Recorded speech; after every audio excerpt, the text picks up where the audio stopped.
Joining us on the Western Hotline is David Leggio, former Amerks goalie and head coach of the Rochester Junior Americans, Olympian as well. Has a lot of experience, of course, in the net. And we'd like to talk to Owen about as a goalie as our segment. And he hooked us up with David to have a conversation here. David, good morning. Thanks for joining us. No, good morning, guys. Thanks for having me. It's interesting to hear Kevin Adams say we've been patient with Levi. As I heard that, I said to Joe off the air, they kind of thrust him into the role pretty quickly twice. So patience is a word I find to be interesting there. Yeah, when he first came in, right out of college, I would guess that the agent kind of stipulated that he'd have to start in the NHL. But certainly he was riding high with how well he did in college. I think he set some records, with Northeastern. But certainly early on, he was, right in the NHL. I believe he made the opening day roster his first season. But it's good to see now that he's been able to go down and settle his game down and play a lot of minutes, which I think is really important for a young goalie. Yeah, it seems like things have settled down for him. Going to Rochester, I don't know, David. Like I kind of viewed it the way that I don't know, when you're a GM, you say to a player in that spot, it's not a failure to be going down there. But there's disappointment because he when he came up here, he was so exciting and so flashy early on that now it's kind of about building the foundation down there in Rochester. And that does appear to be going very well. No, I think you're absolutely right. I mean, I got to see him play a few times live, going back to some Amherst games, and I thought he looked really good. The numbers are there as well. I think he was at a 919 save percentage this year and in the 920s last year. And, I guess, he's 23 years old, maybe for a forward or a D, they could look at it that way. I don't know how he feels personally, but, for goalies, I think everyone knows it takes longer. He's still a baby at 23. And, I think if you look at metrics and what relates to ending up having an NHL career, really only the one true metrics that come through are games played in the minors. So for him now to have over 60 games, I believe, in the AHL and to be able to see all those situations against, pro-level shooters, I think is going to help him a lot to adjust to the speed and the style of the NHL when he gets his next chance. Right, and him still being in the American Hockey League and getting this experience at 23, you look at historically, David, it's not rare at all. It's actually more common that goalies take a couple more years of, grooming in the AHL and the minors before getting here compared to forwards and defensemen. Do you have an explanation that comes to mind for that? Like why it takes, not always forever, but Ryan Miller doesn't show up until he's 25 and Linus Ullmark until he's 26. Like why, in some instances, goalies take an extra year or two? Yeah, I think there's a few reasons. I think for the goalie themselves, it's just picking up those game situations and learning how to process the games. There's so many granular details that go into plays, and then when you get to that NHL level, they're amplified. Where if you make the smallest mistake, or if your strategy is off in a certain situation, obviously the guys are so good that they're going to pick you apart with a shot or a pass or something. So I think that the more you play in games as a goalie, the more you get those situations, the more you learn from them. And I think, the last few years in Buffalo, it's been interesting for me to see guys that are on the older side of their career. If you look at Reimer, early in his career, he was very athletic, and obviously he's not, 26 anymore. But when you watch him now, all these years of processing, building his, hockey computer, if you will, you can kind of see the way he's reading the game, and he has this elite level of cognitive ability. And that's, as a younger goalie, something that you really have to build, and you have to earn it. It just doesn't come. So for me, that's the biggest one. And then also, I think if you look around the league, I mean, goalies do make it older. So, there's good goalies playing into their mid to late 30s. So it's just harder to break in. There's only, 64 spots in the whole league. And, when you're 23, it's kind of hard to unseat one of those guys that's been around and done it for a long time. So, certainly in Buffalo, he seems to have a nice path. Obviously, that could change if they add somebody, but I think it's huge just to get a lot of games and be able to see those situations. David, as you lay that out, David Leggio joining us on the Western Hotline, that sounds like being a quarterback. right? I don't know that we often make the connection of these two positions, but the mental processing, and you're talking about veterans like Reimer. That's how Joe Flacco still has a job, right? He can process and do it that way. And I don't know that I've ever thought about goalie as quarterback for a comparison. Yeah, it's funny you say that. 'Cause excuse me. I used to view it that way a little bit, and I mean, I don't think I would have told my defenseman I view myself as a quarterback. They'd probably say I look more like the kicker with how I look. But I think that's 100% right. I mean, you have to be able to direct traffic out there. I think Kevin Weeks made a comment in the game the other night that he could hear one of the goalies directing traffic, and you just have to be able to pick up on these little things, and video, right? The quarterback room, and they're watching a lot of video, and I think that's really important. Not just watching yourself, but watching the opponent and what you can expect to see. But just watching hockey in general, especially for your kids and young players, that was something that helped me a lot. I loved to watch hockey growing up, and I wouldn't just watch the goalies. I would watch the game. So, I remember, obviously growing up watching the Sabres, like Max Finnegan was coming on a breakaway. I watched him so much that I kind of saw what he was doing and felt like I could anticipate what was going to happen. So it's not like you're going to guess, but I think that you have to learn all these things. And I mean, video and live game action is the best way. And then for the older guys, I mean, it's such a stressful situation, it's such a stressful position. So like a guy like Reimer's been through all these things in his career. And I do think it helps to have a partner, when you're a young goalie that, can kind of share some knowledge. And, I was lucky in my career to play with Tim Thomas for a short time and be in the same organization as Ryan Miller and be able to pick their brains a little bit. And I think when you're young, even, Ryan's not that much older than me, but experience-wise, he was, well ahead. I always picked up so much from those conversations and hearing their perspectives and how they look at the game and look at the way that they read shot releases and situations. So I think it's huge to have a guy that's, more experienced in the room than the other younger goalie, just like in the NFL when you have like a Joe Flacco with a younger or prime age quarterback.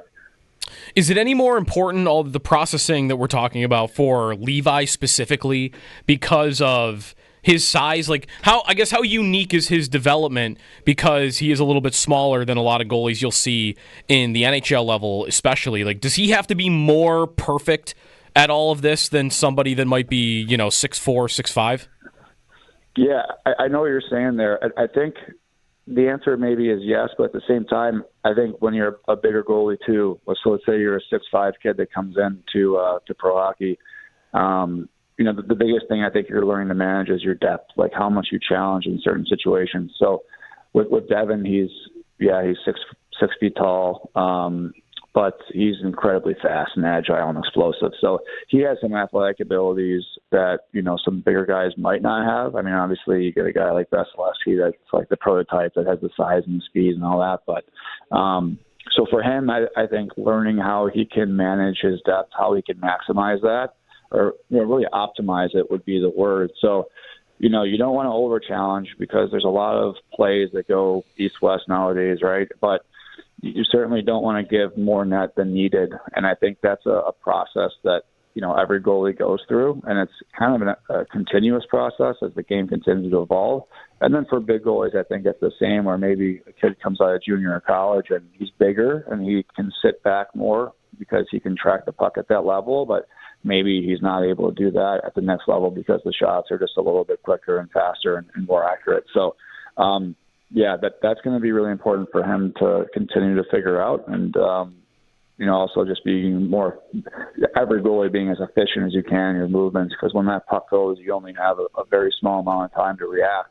And it certainly appears to me that he's been able to continue to improve and evolve those areas. Head goalie coach with the Rochester Junior Americans and former Amark, David Leggio, joining us on the Western Hotline and talk about Devon Levi. When am I allowed to be impatient? When can I say it's time? Because the Sabres could use some help in net. They got let down this season by their goaltending in a big way. So whether that's Luukkonen, we can get to him and what happened to him this year. But for Levi, the idea has been that this is a future goaltender in the making and future Buffalo Sabres. So when can I get impatient? Well, I think, and I could be wrong here, I think that they have another year with him or they can send him down without waivers, which is a huge asset for the Sabres to not feel rushed into that. And, in pro sports, you're trying to build the best team you can. So, I'd be curious to see what Kevin and the group does there as far as, will they bring Reimer back or do they sign a free agent or what they do. But 23 is very young for a goalie. And again, if you look around the league, a lot of guys aren't really making it full time to the mid to late 20s, and play well into their 30s at a very high level. So, and that's the other thing too. You talk about impatience. You look around the playoffs, and there's a lot of goalies starting for teams that played somewhere else before. I think that's part of it. That just you got a guy, no matter how old he is, that's in your organization for a few years, and maybe it doesn't go as fast as you want it to, and then they go somewhere else, and it's knowing Buffalo, maybe you hate to see a guy go somewhere else and do really well. So, not that you hate to see it, but I think you know what I'm saying. Yeah, for sure. I mean, I'm invested. If he were to be moved somewhere else and do well, I don't know if I could handle it. Yeah, I mean, for me, next year, there's no pressure. I mean, I think if the staff believes that he is the best guy to be in the NHL next year, he will be. I think the playoffs are going to be great for him, to get that experience and also have the opportunity to show that he belongs in the NHL full time.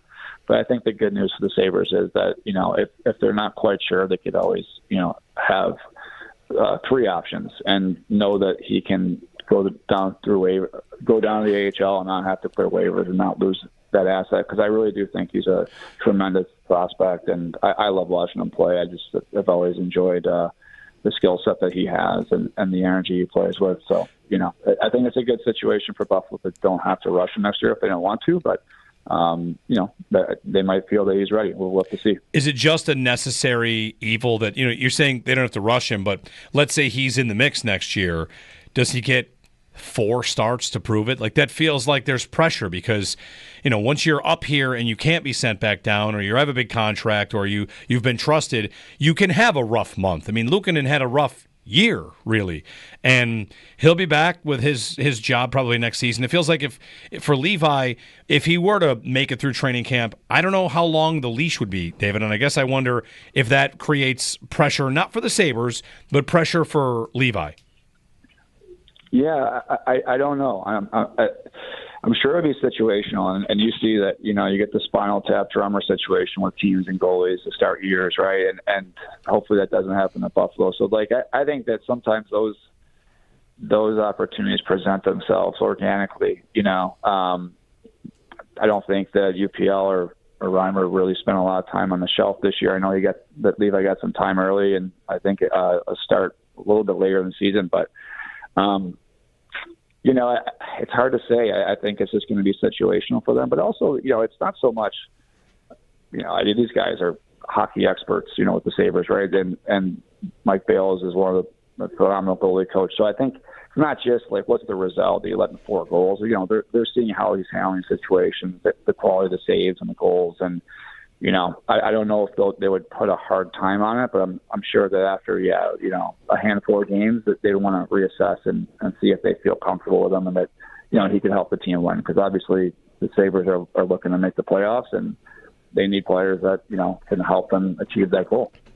David Leggio with us. You mentioned Luukkonen. What do you think could be causing his kind of back and forth here for the last couple of years, like down year, and then last year, especially at the end, he was phenomenal, and then this year it regressed back to what it had looked like early in his career. Tinkering in his game, what do you think could be explaining why he kind of fell off this season? I'm not quite sure. I hate to say that he's still young, but he is. He's kind of approaching those prime years, right? And you've seen these spurts where he plays phenomenal. And I think there was a chunk of this year where I thought he was exceptional, and certainly last year as well. So a little bit of a rougher second half of the year, and I still think he's has the ability to be a very good goalie in the NHL. But, to me, I think at times he maybe was just chasing the game a little bit and almost like trying too hard, if you will.